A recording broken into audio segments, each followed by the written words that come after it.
I guess, yeah, Fireball would be your closest location to kind of where we're at. We're about 15 minutes outside of that, in between the I-5 and what would be like 33 area. So real close to the, I'll switch it and see if you guys can see it. But real close to the mountains. Well, I can't switch. Why can't I switch? No, anyways, real close to the mountains on the other side. But Luke, I got Luke with me, and he'll do. Is everybody in? Am I talking? Are we good right now? Yeah, we can just do a little introduction, and then we can just take off from there. If Okay, you want to go, Dana, you can go. I'll introduce myself. Hi, everybody. Hey, give us 1 second. We actually have 2 groups of students here today, so I'm going to have them introduce themselves just so that the students, because they haven't met. So if you're good with that, just give us like 2 minutes. That's a great idea. Yeah, I'd like to see it. Yeah. Yeah, absolutely.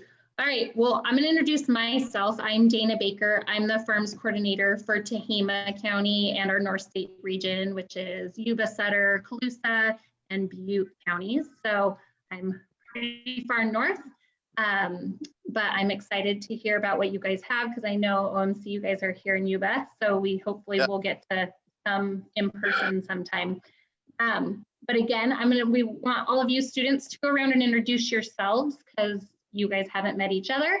So maybe Gio, if you want to start, I'll just kind of call you out in order on my screen. Hi, I'm Gio. I don't know, I'm tall. You'll see me sometimes. I always have the most questions, so watch out for that. And we like having fun here. Right. Go for it, Ezekiel. My name's Ezekiel. I don't know. I like to play video games. What school do you go to, Ezekiel? McFarland High School. Okay, cool. Harvey. Hi, my name is Harvey. I'm 16 years old and I play track. Nice. All right, girls from Corning, you take turns around the room. Okay, hi, my name is Hannah and we're all from Corning. I'm Riley. I'm JC. I'm Carly. All right, girls, thanks. And Alexandria. Hi, my name is Alexandra Hernandez from McFarland High School. And fun fact, I am taller than Gio. It's unfair. Nice. Perfect. Okay, go for it, John. You're on mute. Let me ask you to mute. Mute. I don't know. It's auto muted. All right. My name is John Crum, and I've been in ag sales for about 13, 14 years now.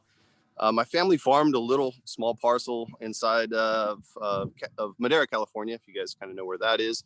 They just did grapes and raisins. I wasn't really involved in that much, but I got into ag, fell in love with it, and now I do sales for OMC, and I also do their marketing. I don't know if you follow us on social, but I hope you do, because we do some fun things there and some creative things. But yeah, that's a little bit about me. I also have a little software company inside of ag, so any ag questions would be awesome.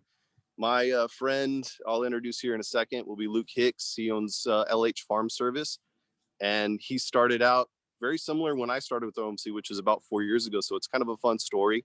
He bought his first shaker, and it was a competitive brand, which we don't even want to mention names. But anyways, I converted him over to OMC, and he's grown tremendously. It's amazing how much equipment he has now, and he's just a really awesome guy. So look forward to you guys asking a lot of questions to him too. But yeah, this will be fun. And if you have any questions about stepping into ag, like I said, I wasn't originally in it. I came from, when I graduated school, I jumped into insurance. I personal trained for a while. And then I also did sales for construction. So I ended up in ag, and hands down the best place for me to end up. and hopefully you guys will fall in love with the industry and stay in it also. But that's it. That's about me. Okay. You want to introduce your friend Luke, or you want to talk about a little bit about OMC, or? Yeah, he's on the other side. I can walk and go find him real fast, and I guess I can walk and talk at the same time. Got a little tripod with me. So a little bit about OMC.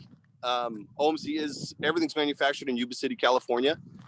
We are 100% American parts, which means we don't outsource outside of the US for anything, which is pretty unique in any manufacturing industry right now. The owner is an awesome, amazing man. He is a visionary for the industry, and someone that if you ever get a chance to meet, you should, because he believes in quality equipment, and he believes in helping growers and farmers to be able to maximize their jobs and duties, which is to harvest almonds, walnuts, pecans, pistachios, all that equipment in order to get it to you guys. So like I said, I've done a lot of live videos. We do have a YouTube also that dives kind of a little bit deeper into OMC, but yeah, that's a little bit about us. Luke's lining up equipment right now. We probably should have done this earlier, but he was on lunch. So I'll stop him right now. We'll just jump into it because I know we don't have a lot of time. All right. Hey, John, how many people does OMC employ? Yeah, good question. So currently we employ it's right around 120. It fluctuates because we take care of in our peak season of manufacturing. It definitely goes up. We bring in a lot of part-time people to help us out with welding and running wires, and even in the offices, just managing people in general. We bring in a lot of people, so just right around 100 people. I would say consistently, you could say right around 100. But we do have multiple locations. There's a location in Bakersfield, or Shafter, if you want to call it. That's probably the better location. There's a location in Tulare. There's the Fireball location, and that's where I do my sales out of. There's the Modesto location, and then there's a location in Yuba City, and there's a Little Parts location just outside of Yuba City also. So OMC is which makes us pretty unique. We're one of the last direct to grower or direct to farmer manufacturers, meaning we don't have any dealers inside the US. We do have some dealers in Australia, and I think we might have one in Chile, but for the most part, we service everybody. So if you look at any other manufacturer, like I'll show you something right here. Like Flurry, they're an amazing manufacturer. They build awesome stuff, but they all have dealers, and we take care of our own. So the owner, Don Mayo, he puts in place service centers, parts centers, sales centers in order to take care of all that. And that's a big expense, but he believes that we're able to give the best back to growers and just have a higher quality product, more control of the product because of that. So yeah, it's awesome. Luke like I said, feel free to ask questions as you guys go. Luke, you ready? See, this is Luke Hicks that I talked to you guys about. I don't know if you guys want to say hi real fast. Hi, Luke.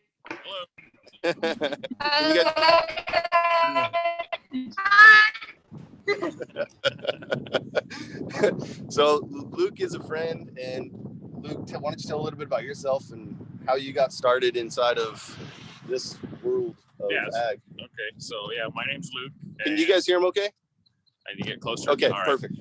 And I'm from Fireball, and we own my wife and I own and operate a custom harvesting business. So we're like a hired contractor to do crop harvesting. We harvest almonds, and then we harvest hay crops. So we cut, rake, and bale, alfalfa, wheat, and all that stuff. And then we also do almond harvesting. Along with almond harvesting, we do orchard sanitation. So we'll go in and do the wintertime shake and grind up all the mummies and stuff for the growers. So I'm not a farmer, but like I'm hired by the farmer. I'm a hired contractor, I guess. Any questions? Luke, when did you start doing that?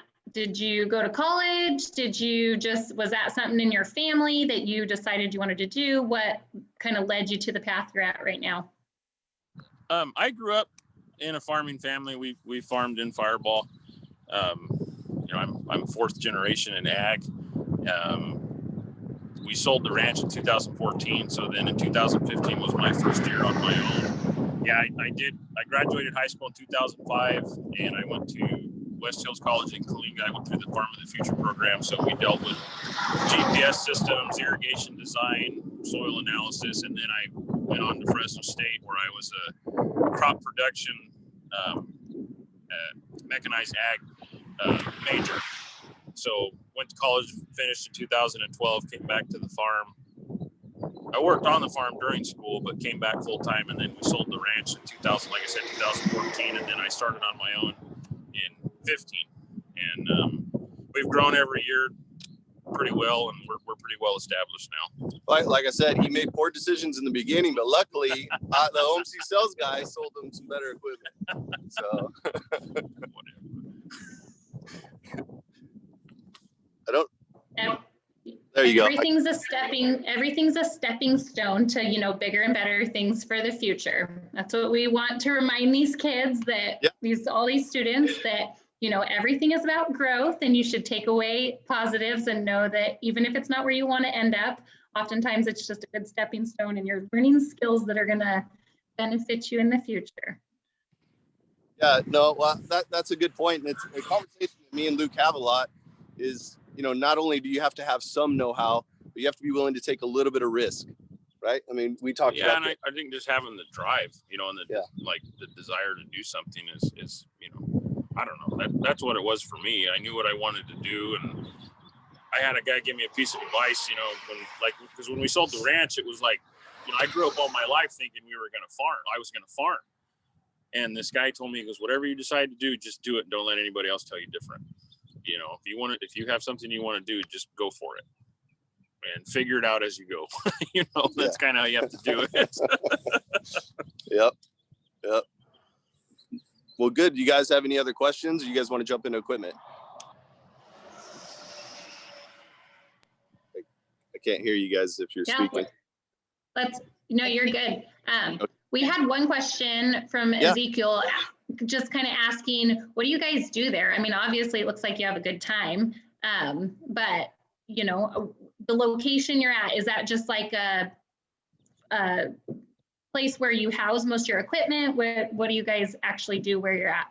Yeah, this is our shop yard, what I would call it, and behind us is our office, and then behind that is our shop. So this is like our headquarters, or, you know, home base, so to speak. So this is where all the equipment's stored, and then the shop's where all the maintenance and everything's done. Awesome. I do have a question. Does your company only stick to machinery, or do you guys sell like any other type of equipment? I think that's for you. Oh. Yeah. Well, no, we don't. Did you ask if I sell anything? Is that what you said? Oh, no, we don't sell anything. We're like I said, we're like a farm service company. So we crop harvesting. Yep. Any other questions before we jump into equipment? No. Okay, we can go ahead and go on to the equipment if you guys don't mind. No, we don't mind at all. And there's like a slight delay in audio for us. Okay. So just if we don't answer right away, that's why. Sure. Yeah, sorry, I didn't shine everything up for you guys. It's like straight out it's of not the all field, polished so. up. I told him to. He didn't listen. The first piece we're going to cover is the shaker. So are you guys familiar with almond shakers? Are the students familiar with almond shakers at all? A couple. We gave them pamphlets that kind of had like all the we got it off of the website that had all the different shakers and the elevators and stuff. So if they looked at them, they kind of have an idea. Sure. No, good. Well, we'll run around it and cover it, but it's usually the first phase of almond harvest. So right now, if you guys can see, I'll try to raise it up, but way back there, you can see the almond blooms. And if you guys are driving around at all, you'll see the almond blooms right now. So right now, there's really nothing going on in the field except for spraying, right? I mean, Luke, that's pretty much about it. So after that, the trees start to bud. And once they start to bud and produce nuts, the first machine in the field is our Almond Shaker. And what makes us unique as an almond shaker is not only just the machine itself, but we run something called air pads on the front of the machine. And we have a really good video of that on YouTube. It's a unique design. Would you mind opening up the head loop? Yeah, I was going to ask you. Yeah, we'll have them run a cycle real fast here. But the pads themselves, we'll let them open it real fast.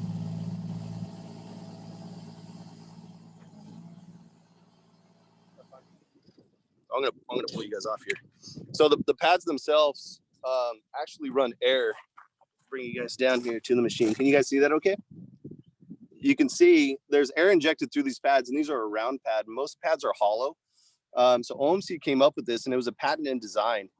And what it allows the machine to do is have a better hold on the tree and then cool the pads at the same time. Because as these things are shaking the tree, once they grab the tree, they generate a lot of heat. And one of the number one killers of rubber is heat.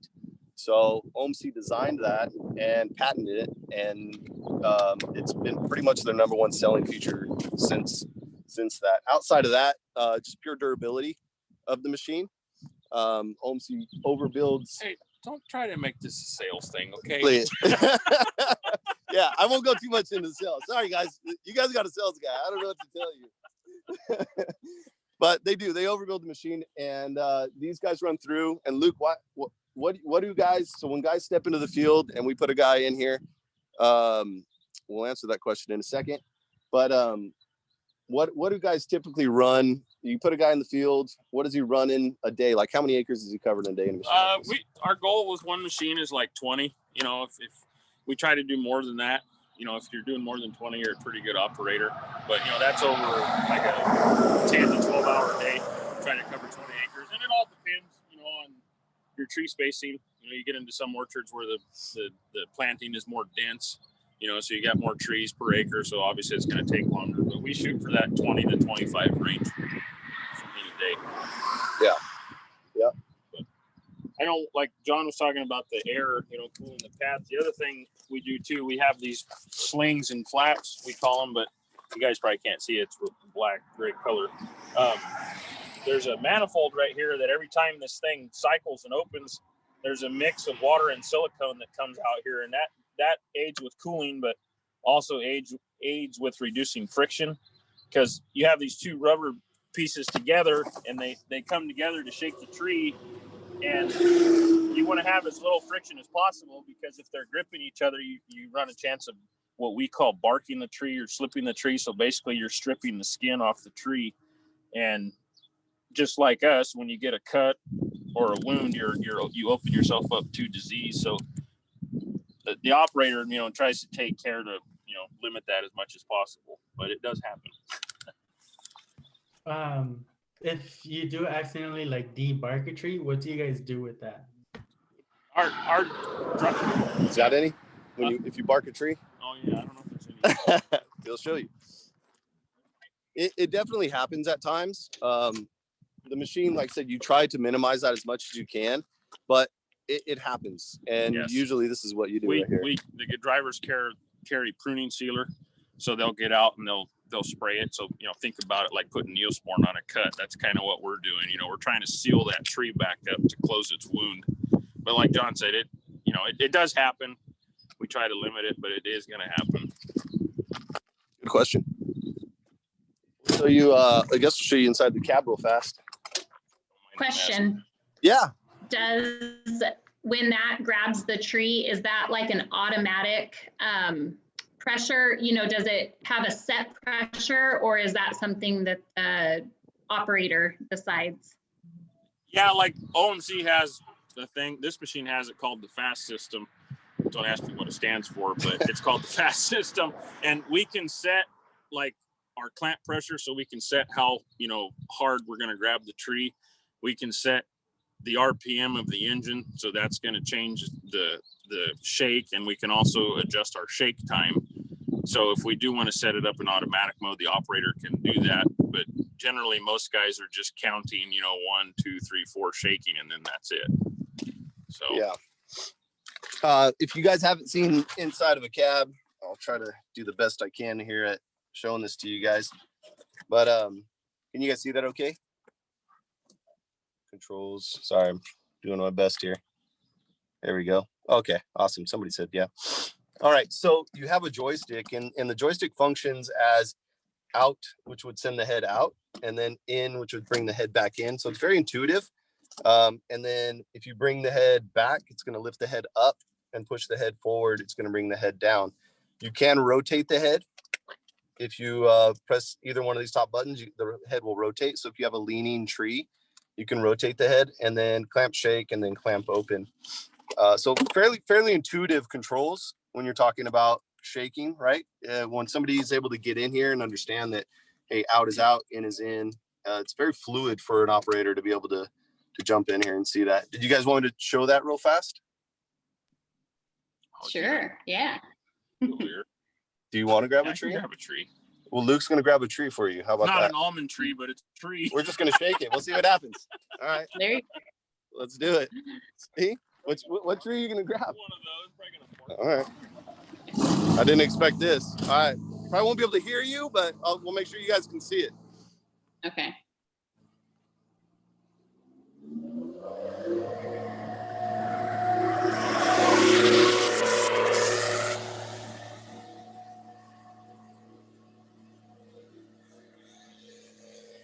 I wonder how fast those things go. That's a good question, Gio. I think they go pretty fast. You guys see that? Yeah, we can. He's coming right here. Watch. Can you see that okay? Yeah. All right.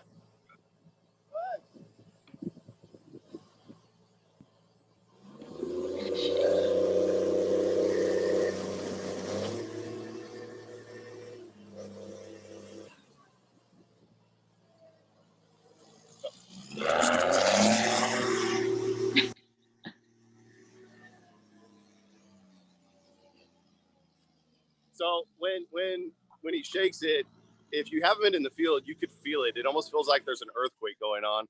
And what's interesting is you think that it's just a head just shaking, but the engineers take time. There's actually a star pattern that the engineers factor in. There's weights spinning in there, and they time when the weights hit inside the head. And so every time the weights hit, it creates a peak of energy, right, on that star. If you picture a star, so the head shakes, it doesn't just shake back and forth, it actually shakes at multiple angles, and then that's what transfers the energy up all the way up to the tree. And there's different patterns that you can build in and different things like that you can put in it. That was an automatic. Thanks, Luke. How fast do one of those go? Speed wise, I couldn't tell you, but like when we talk about speed with shakers, we talk about it like in trees a minute. So like a good operator can do like 8 trees a minute, 9 trees a minute. But like traveling down the road, you know, like in road gear, I think they go almost like 30 miles an hour. So yeah. But in the field, I mean, you know, they're stop and go, stop and go, stop and go. So they're definitely not built for speed. No. They look pretty fast going down that road. Yeah, they're built for work. Yeah. Any other questions on the shaker? If not, we could jump over to a sweeper. Is there any difference? I have a question. Yeah. Oh. No, go for it, Anne. Sorry, Dana. How many trees do you do in one day? Like how many? Good question. With the shaker. Let me get my calculator. Who's good at math? Do you have a guess? Take a guess. Here, let's hear a guess. Okay. Yes. So let's say the average shift for a sweeper is about from 7, we'll say to like 2. That's going to be 8, 9, 10, 11, 12, 1, 2. It's a 7-hour shift. We'll say that you're going about 5 to 10 miles, moving from tree to tree. Each tree is about 6 to 10 feet away. So you're doing maybe about 30 seconds between each tree.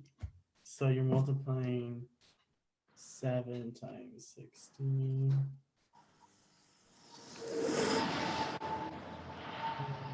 And then you're going to divide that about, let's say 10 seconds.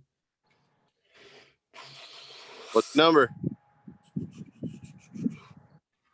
Yeah, 30 seconds. Yeah. We're going to say about No, I know. We didn't think about road. 180 trees. How many? 180. Oh, dude, come on. You're fired if you're doing that, man. It's between 2,500 and 3,000 trees a day. Wow. And I kind of always figured, like, for the whole season, you know, we're going to do, I'm doing the math.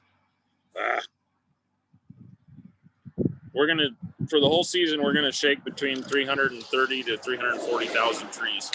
So that's how many times that head's going to slide out and cycle, and the driver's going to push that button that many times. Yeah. That's why technology coming into play.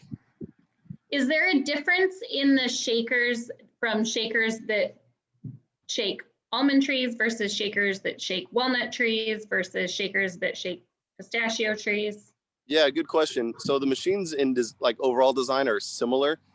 You will see like mono booms, which we don't have any out here, that are mostly in walnuts, just because they're able to reach up higher into the tree and shake limbs, because walnuts get a little larger. And they do change. Earlier I was talking about the pattern and the weights. That they will change and adjust the patterns and the weights in the machines. But pistachios and almonds are very similar. It's really just comes down to how or what the pattern is that's in the machine. They talk about, like, they call it shatter at the shatter point. So how much energy or what kind of energy does it take to get the nut off the tree without doing damage to the tree? So those little factors are definitely taken into consideration when they're looking at different types of machines. Cool, thank you. Yeah, of course. Well, good. Oh, good. When machinery breaks, do you guys fix them yourself, or do you send them to like other companies to fix them for you? We generally, I'd say we probably fix, 98% of our issues, but, if we do need some help, we will call the dealer and have them send a mechanic out or send it to their shop. But generally, we try to fix everything we can ourselves. Cool. Well, we'll jump into a sweeper. I know a little bit about this machine, but we'll ask Luke because I know he knows a lot. And this is a unique machine, so I'll show it to you guys. But this is a Flurry V Sweep. So this would be the next section after almond shaking. So once the nuts end up on the ground and they go through a dry time, right, a period of the nuts drying, then this machine comes up and sweeps them into a windrow. You've seen that. So basically a pile of nuts for the harvester to come through and pick them up. So Luke's going to pull it apart for us.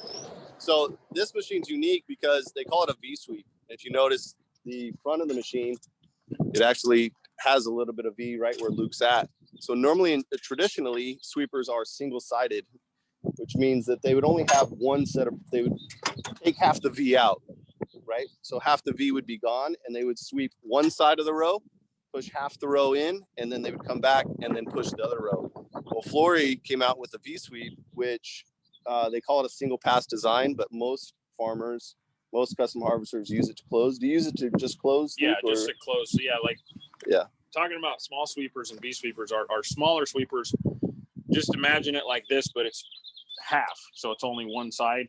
So a few days after the almonds are shook, we'll go through and do what we do call our open pass. So we're sweeping the almonds out from underneath the tree out into the middle of the row. And then this machine will follow and do our closing pass. So this is our final sweeping pass to get the row nice and straight and ready for the almond harvester. So this machine has saved us maybe one passes or two passes with a sweeper. So it's, saving time, saving on labor, saving on diesel. And we're just way more efficient with this than we are a small sweeper. So you can see on the front, it has what we call the burn brushes. The white brushes on the sides. Yeah. So when it's going down the row, there's your trees about right here on each side. So you're sweeping everything off out from underneath the tree with the brush, and then it's going into the heads. And I don't know if they can see it or not. Yeah. We'll find out. There's these are your sweeper arms. So you have like wire rakes in the front, followed by rubber fingers. And these things are rotating and moving and carrying all the almonds into the middle. And you know, when you talk about almond harvesting, you know, you always hear people talking about dirt and dust. And when we're sweeping, we try to take extra care in like the depth or height setting of our sweeper to try to sweep as little dirt as possible, you know, to cut down on the dust coming out of the almond harvester. But I don't know, that's about it for the sweeper, really. It's just pretty simple, kind of. Have you guys seen those run in the field before? Yeah. You have a question. Yeah. What's the approximate cost of that machine? An arm and a leg. This sweeper right here is $200,000. Yeah. Yeah, it's a unique piece, and Flurry's really the only one that makes this machine. So, and they're an awesome manufacturer, also very, very high end manufacturer. And it's worth every penny. Seriously. Yeah, if you guys caught that, it saves in what is time wise? Like it saves. We save probably a pass or two passes, you know, with this versus our conventional sweepers. Right. So you think about labor, right? Like wear on the machine, all those other things that these guys got to take in factor. When if he could save time and cut down, that pays for itself eventually. What's the lifespan of one of those machines? You know, I don't know. I always tell people equipment will run as long as you want to work on it. You know, I mean, there's guys that have these that are 12 years old, 15 years old. I mean, I have a tractor in the yard over there that's 25 years old. I mean, it's just as long as you take care of it, which is something we're big on, maintenance and keeping up on things, they'll last a long time. But you know, sometimes we're forced to upgrade maybe sooner than we want to, just to maybe increase our efficiency, or you know, buy something that's going to save us time and save us money. But this thing, it's not going anywhere. Yeah. We had another question from the girls in Corning about, are you guys an organic producer? So is there a difference between, you know, harvesting for organic versus conventional? I've never done any organic almonds, but we have done, like, we've baled organic wheat before. And the only difference thing we have to do there, I have to supply the grower with a like a clean out chute, I guess you'd call it. So basically, you know, any non-organic material that's in our balers has to be cleaned out before we go into the field. That way there's no mix or anything. So that's as far as I've dealt with organic. Yeah, and our side on the harvesting, or at least on the shaking side, I know we shake a lot of organic almonds. The growing process is completely different, but the harvesting process, from what I know on the almond side, it's pretty much the same that I know. Yeah, harvest with the same equipment. Cool. Yeah, like I said, some of these things are not as technical as the shaker. They just get in and do their job. But it is really cool. We'll walk around and show it to you guys real fast too. Like this machine has double blowers. I couldn't get them to come down. I'm sorry. With it, but so if you see these, they will come down, and what they do is they blow the berms from each side back into the other row, so you're not missing any nuts. But he can turn one side on or turn both sides on depending on how he wants to sweep with this machine, versus, like I said, a traditional machine would only have one blower, right, and one head.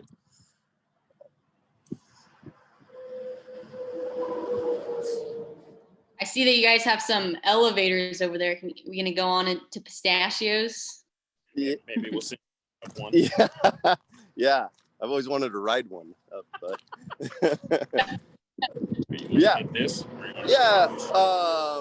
Let's go harvester, and then we'll go shuttle. Okay. Yeah. So this is an OMC shuttle. We'll come back to this because technically the next phase would be an almond harvester. Yeah. So Okay. this was new to us this season. This is our Flurry self-propelled harvester. So self-propelled meaning it's its own unit, where the other harvesters, like, they probably can't see them, but the ones over there, they're PTO powered, so they need. You see those blue ones over there? Yeah. So those blue ones way over there require a tractor to be hooked up to them ahead of the harvester. Can you guys see that or not? Yeah. Okay. So yeah, this thing's its own unit. This is the next step after sweeping. So after the sweepers leave, the harvester comes in, and the driver, he's going to sit center of the row. He's going to straddle the row and drive over the top, and they're going to enter the machine down there into what we call the feeder. So that's the first step in them getting picked up, and their first step into cleaning. So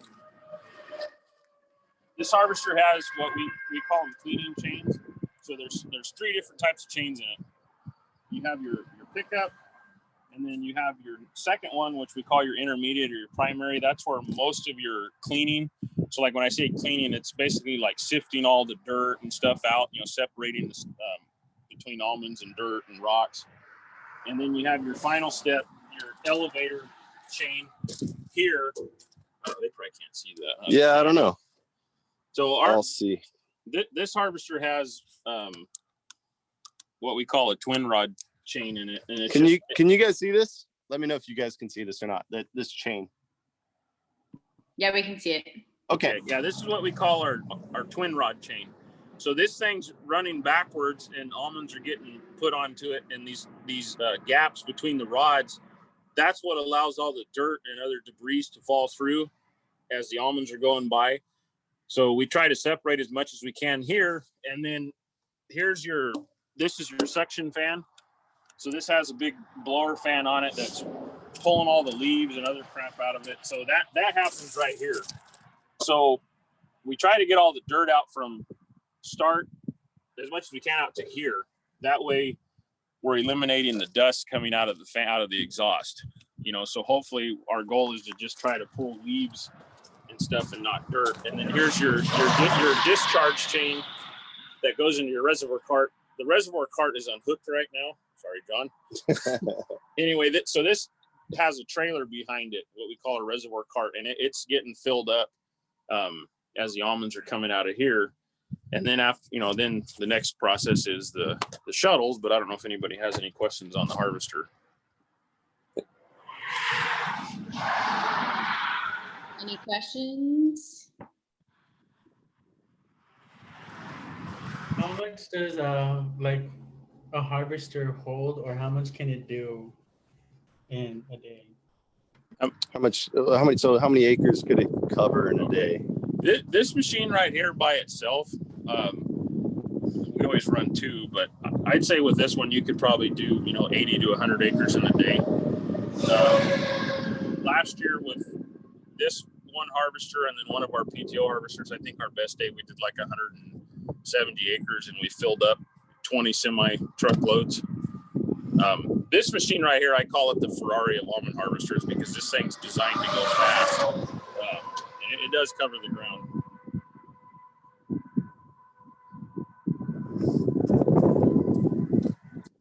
This is the like he was telling you about. There's a fan in here. I don't know if you guys can see that, but there's a fan in there, and that fan creates suction.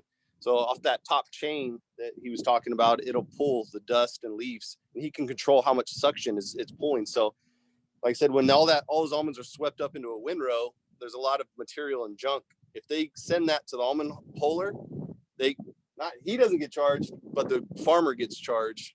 So it's important to get that out, and that's why all these little chains and suction blowers and all that kind of stuff is put in place. That way, at the end, you have the cleanest product possible going to the puller, and they don't have to run it through and clean it for you. Can I drive it?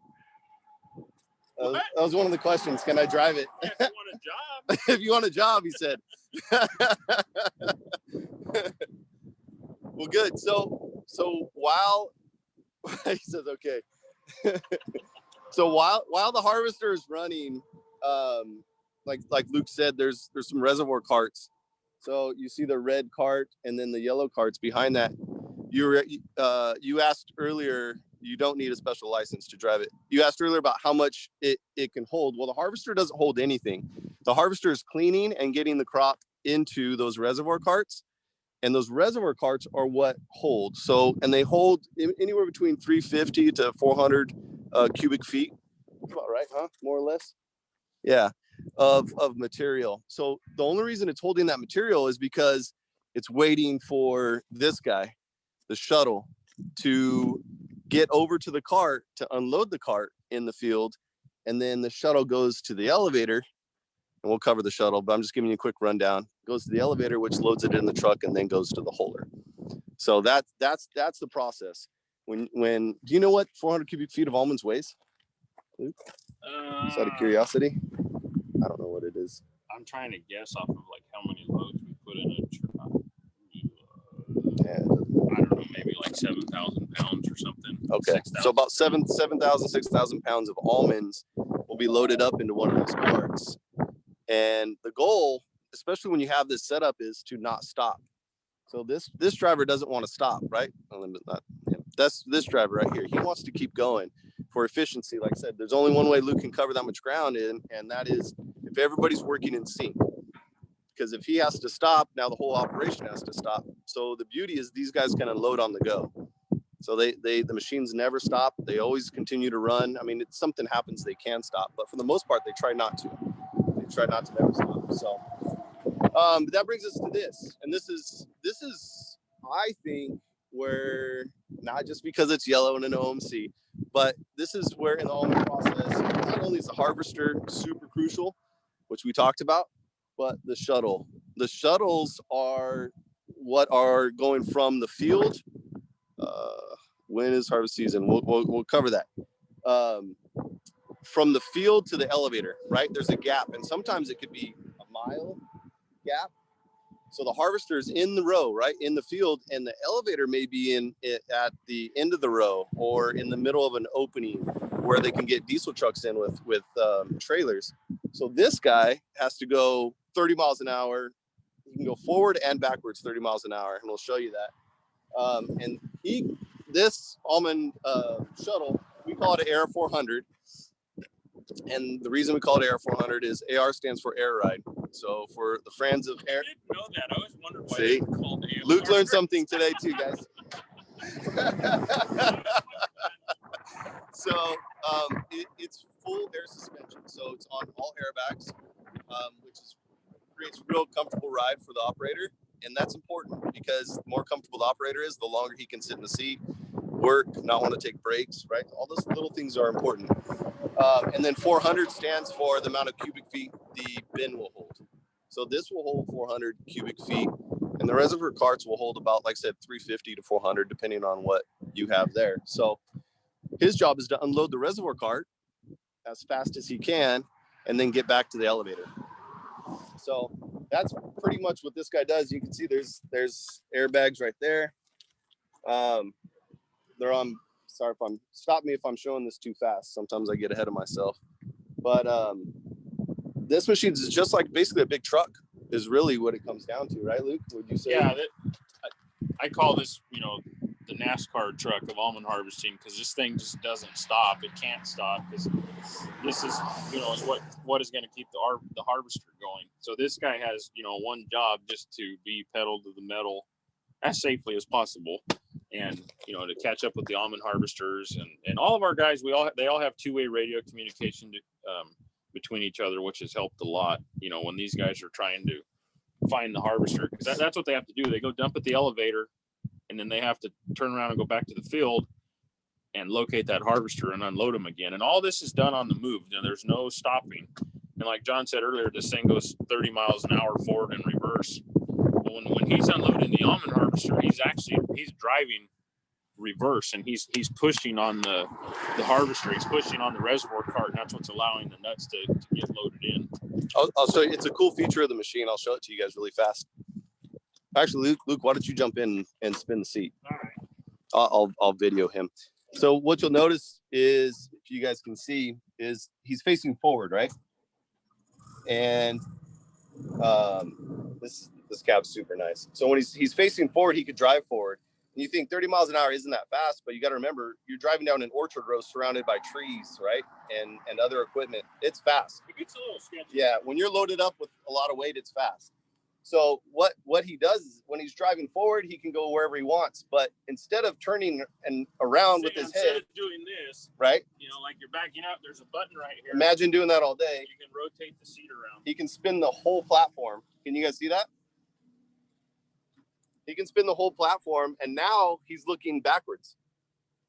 Oh my. And he could drive it. There's a set of pedals down there, and he could drive. It reverses the steering, so it drives just as you would like a normal vehicle. The only difference is the steering's originally where it is. Yeah. So this machine also has rear steering, so the rear axle turns too, which is allows us to, you know, to make sharp turns when we need to. Yep. You know, and then too, as you know, the guy's watching his bin fill up, he has controls here to run those big, we call them augers. They kind of look like big screws. But he's running those back and forth, you know, spreading the load out because he wants to take in as much as possible. Just because taking in small loads, it's wasting time, it's inefficient. You know, and he's got, like I said, he's got two-way radio right here to communicate with everybody, and yeah, like we keep saying, this is like the make or break of almond harvesting. Yeah, and then when he's full, you just flip around again, and you take off to the elevator. yeah.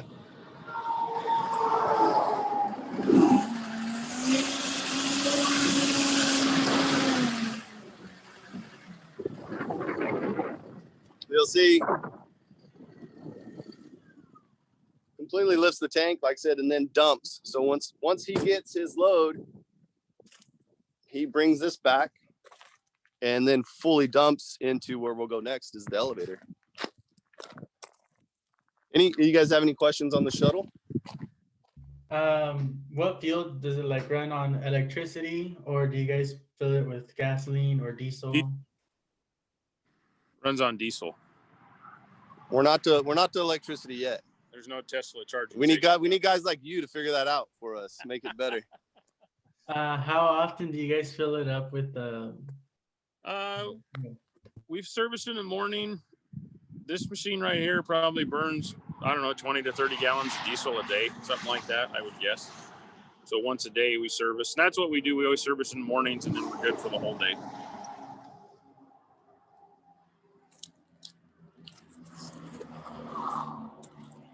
All right. That's fine. That's fine. All right. So you saw the bin lifted. And if you imagine, like I said, there's a ton of videos. We have those, and I can make sure Romy gets those and sees all those, shares them with you guys. But that once that bin lifts, imagine him, he's parked next to this elevator here. And when that bin lifts, he dumps all those almonds right into this elevator. And it's off season, so there's no belt in here right now on the bottom. But what it does, it dumps it into this bottom belt. And then there's the operator can turn it on. There's a control over here. So he can turn this elevator on and control this bottom belt. Let me turn this down here for you guys. So once this belt starts moving, it starts throwing the nuts up the chute all the way up into what would be the truck to send to the hauler. You'll notice this kind of mean looking contraption right here.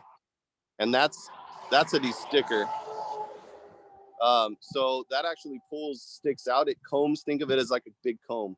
It's combing through the almonds. It's running as the elevator's running up, and it's combing through the almonds, trying to pull big material out, like I said, just like sticks and that kind of stuff. And then this is the control panel for that.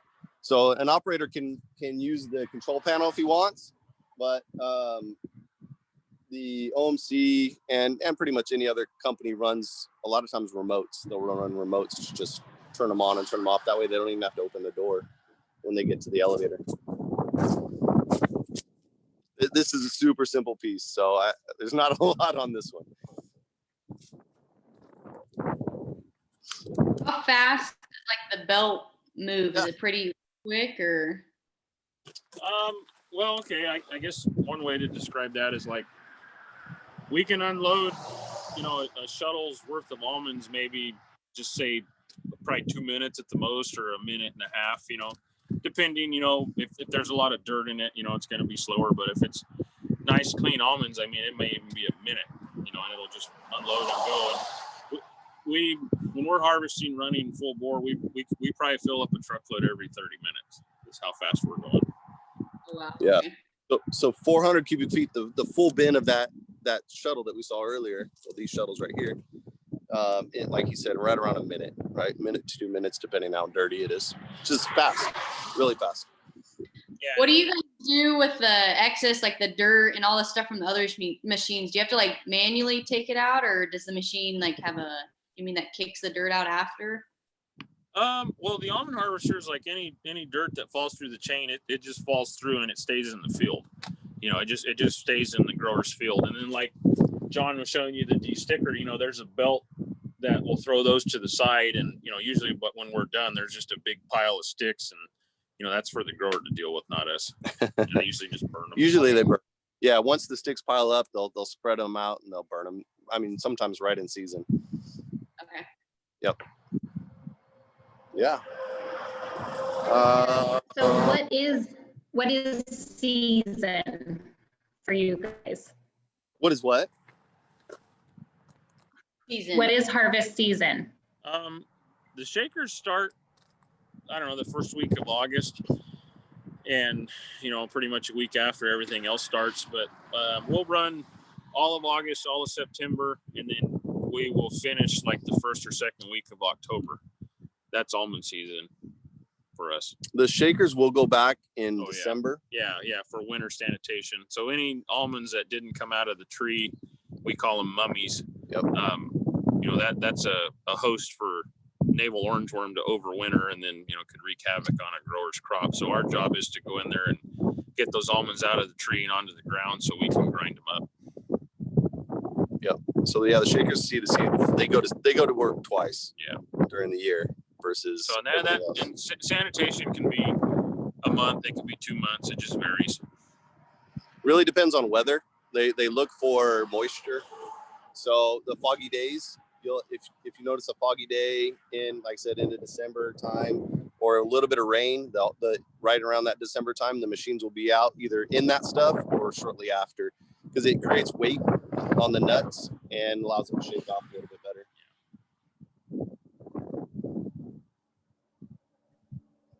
Perfect. Yeah. We can kind of like quickly overview a couple other pieces. I mean, that is almond harvest, walnut harvest in a nutshell. Oh, that's you guys like that's I'm a dad. That was my dad joke for everybody. You guys are welcome. Sorry, that was horrible. But we'll just kind of overview. If you guys want to see this stuff, it's just another part. Like I said, we showed you the Flurry version.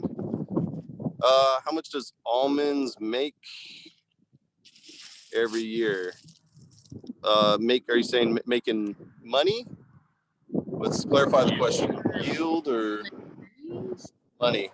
So I don't know do you know what the price per pound was? Or price per yeah, so the price right now I think is it's like maybe $1.50, I think, but I don't know if that's $1.50 a pound because of COVID and then carryover crop. The price went down, but the price has been. I mean, I've seen it at $3, $4, but right now it's at a pretty low spot. Some of the growers are kind of having a hard time.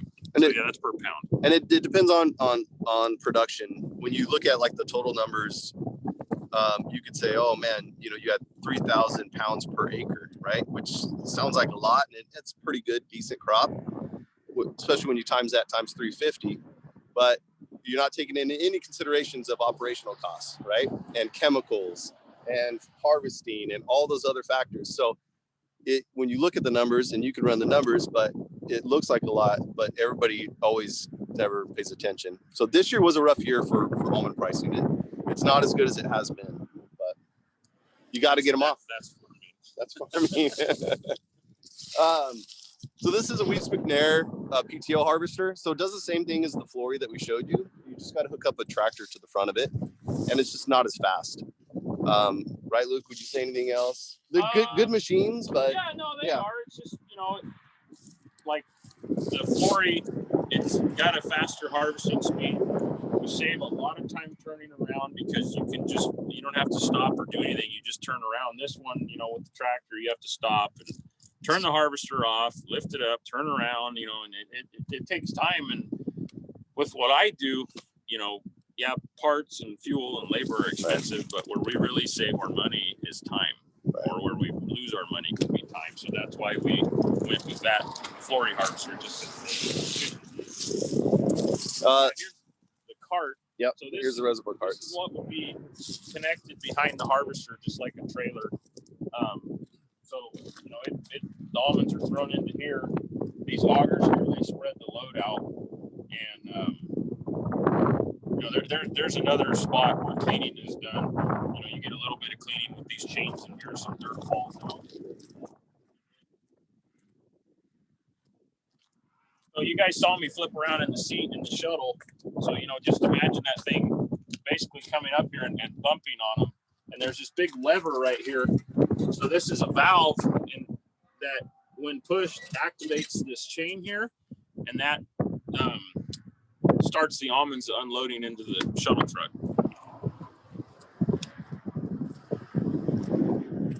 And those are same thing. They're just yellow. Those are the OMC carts. And here's one of our small sweepers, so our single sweeps. So this is when we were talking about earlier. We showed you guys the V Sweep, the Flurry V Sweep that had the V in it, and with the two-sided head. This would be like we were talking about. This is a single side, so one blower, right, and only one head. You guys can see that. So this one would have to make double the passes, Luke? Yeah. So that, you know, that V Sweeper is going to do the work of two of these, and maybe even more sometimes, just because of the increased speed also. But this is how the industry started, right? I mean, originally no cabs weren't a thing, and air conditioning wasn't a thing.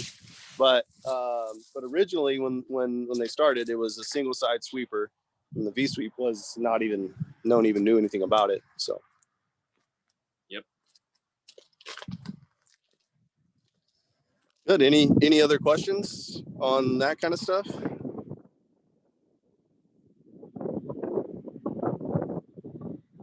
No, I guess. One more question.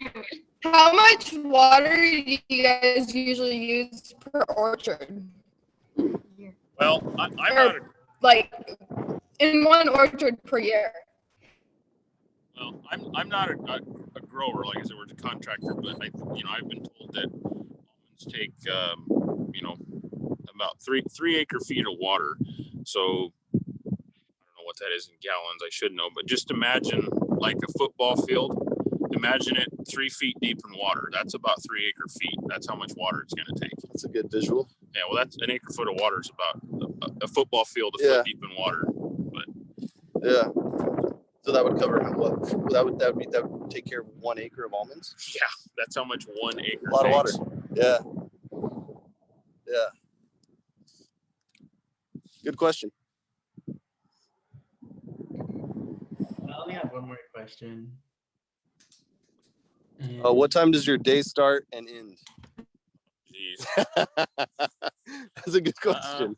During almond harvest, I usually leave the house at like 4:30 in the morning, and I get home at like 7:30. Is what it is. We're grinding pretty hard. We have 2 months or a little over 2 months to get the crop out. So that's a small window. So we got to get it while it's good. So that's what we do. And for a salesman during that time, during almond harvest,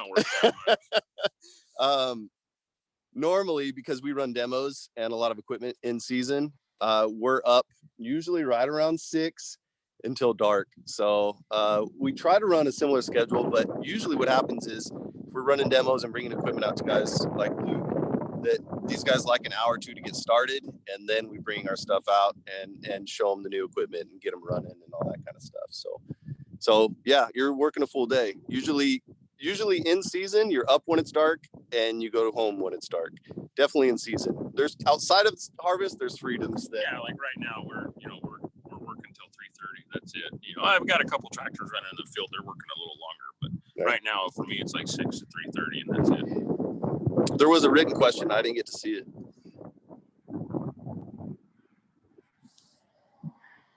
It says, how much money do you waste on almonds, like growing them and stuff? Well, the goal is none of it's wasted. Yeah, I don't think any of it's wasted, but I don't know. Yeah. Gotcha. Okay. Any more questions? Do you guys have any positions open for hiring? Not right now, but usually during almond harvest, we're always, looking for help. That's probably one of our biggest issues is labor. Well, it's a good question, and honestly, this is a good question. I will say, how old is everybody on school wise? What do we talk? What's the ages? 17. Okay, perfect. So honestly, this is a good for anybody. I don't care who you are, what age you are, and the one thing that you guys got to remember is there's always work. When you hear people that are out of work, and there's certain jobs in specific areas where you will be locked out of work, but inside of ag and farming, I mean, even you girls, if you guys want to drive equipment, there's people looking for good, hardworking people. And so would you challenge that at all, Luke? No, I hear it every year. They're looking for good people, hardworking people. So if you are somebody like that and you just want to make some extra money or turn it into a career, there's opportunities out there, and those opportunities scale into you owning your own property, you owning your own equipment. So hard work. Just remember, work hard. Always, always, always work hard. It's hard to remember that in school because I can't say I did that either. But I tried, but I didn't do what I should have done, and it definitely pays off when you go to work. You got to show up. How much do you guys pay? Okay, we have a question. What are the benefits of your job, and do you get free almonds? I don't know. I guess one of the benefits is, working for myself, I kind of make my own schedule. It's another benefit. Well, could be kind of a pain in the butt too, is working with your spouse, but that's fun. I'm bringing my kids to work, and yes, I do get free almonds. I bet you I probably eat like 20 pounds of almonds a day during almond harvest. It's just free lunch. It's like at the end of the season, I'm tired of them. Yeah, almonds and pistachios, and that's definitely a perk. And fresh fruit, if you like that. A lot of the farmers will just. Oh, I had a grower get mad at me for eating his almonds. Oh, did you? Yeah. Yeah, so that's definitely a perk. And then Luke said it, the freedom. I mean, look at his office. You know what I mean? I mean, you can see outside of the equipment, there's pistachios right here. You know what I mean? There's almond blooms right behind us. I mean, there's nothing wrong with sitting in an office. Like I said, when I sold insurance, I sat in an office, but this beats it for me 100 times over. So that's definitely a perk.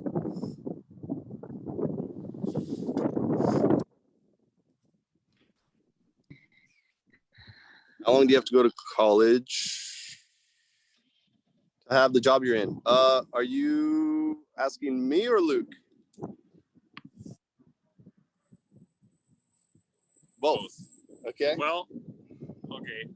I took a little longer in college. I was a 7-year plan, but I was, working as much as I could and, paying my way through. But I don't like to discourage anybody from going to college, but some of the things I learned in college helped me. Did I need to go to college to do this? No, I don't think so. But like I said, I'm not going to deter anybody from going to college. But I've always said, you said it earlier, you just have to work hard. Yeah. And, have some determination, and you can do anything. You don't have to go to college to be successful. But like I said, I'm not saying college is a bad thing. It's not. I think everybody should go to college. Yeah. I would agree. So I only did 2 years of community college because I didn't know what I wanted to do. And then I got into insurance thinking that I wanted to make money fast. And insurance was like a thing to do that in. But I will say finding something that you love and being in an industry that you really, really like and working with people that you care about and you want to help is probably the most important. So if you find that early, great, and chase that. If not, the one thing that college gives you is skills, right? And it teaches you discipline, and that's something that is hard to find. And like I said, I talk to hundreds of companies, whether it's inside of ag equipment or tech. I like I told you guys earlier, I also have a tech company.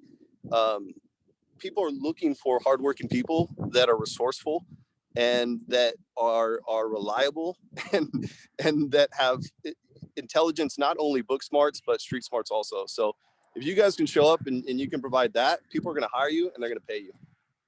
So, but if you're going to be a PCA or something else, you got to put in the school, right? If you're going to, you'll learn about genealogy of plants. I mean, you got to put in the work. You got to go through school and get that knowledge, hands down. So it just depends on what your goal is. Well, I think that's a really great way to kind of wrap up the day for these kids. We're right at that hour. I know everybody has had great questions, and I know everybody probably really wishes we were actually there, because I know that was a really great, looks so fun. You guys have done a great job, and I really appreciate it. Hopefully, I don't know, maybe if things kind of start to loosen up, maybe we can get a few of these kids out to one of your yards even before the end of the school year, even if it was just a couple kids at a time or something. I could volunteer. We'll see what he says. Yeah, you guys just free labor for a few hours. For sure. Hey, that's what farms is about. We like to get these kids truly a hands-on experience. The dirtier they are when they're done, the more tired, the better off the day was. So yeah, but again, thank you again so much for sharing about OMC and all the harvesting process and what you guys do. It's really been great, and we really appreciate it. Well, thank you for the opportunity. Appreciate you guys. We post a lot of great stuff on his social. If you guys want to follow him, I mean, live videos of it in the field, and check out OMC also. I run OMC, so if you have any other questions, you want to see anything, I'm more than. Oh. I guess they left. Yeah, if you guys have any other questions, you guys can email me or remind on the Remind app, and I can message them, and I'll send you guys for the YouTube, all the social media they have. Yes, Hannah. We have a question. What is their Instagram? Do you guys know? Can you put it in the chat, Romy? Yeah, I will. Let me see. Thank you. Or if you text it to me, I'll text it to them. Okay. So yeah. And then Dana, does the Tehama County have an Instagram page too? We don't in Tehama County, but we do. So I'll text you the farm's Instagram that's statewide. Okay, thank you. Yep, you bet. So awesome. Perfect. Well, thanks, guys. Enjoyed it. Yes. Yeah, thanks for showing up. It was great to have you guys get to see that there's other kids outside of your areas involved. So kind of fun to do a joint field day like this. So yes, we need to do more, but thank you All everybody right. for joining. We'll see you guys soon. Yeah, thank you. bye guys, have a good one. It was nice meeting you guys.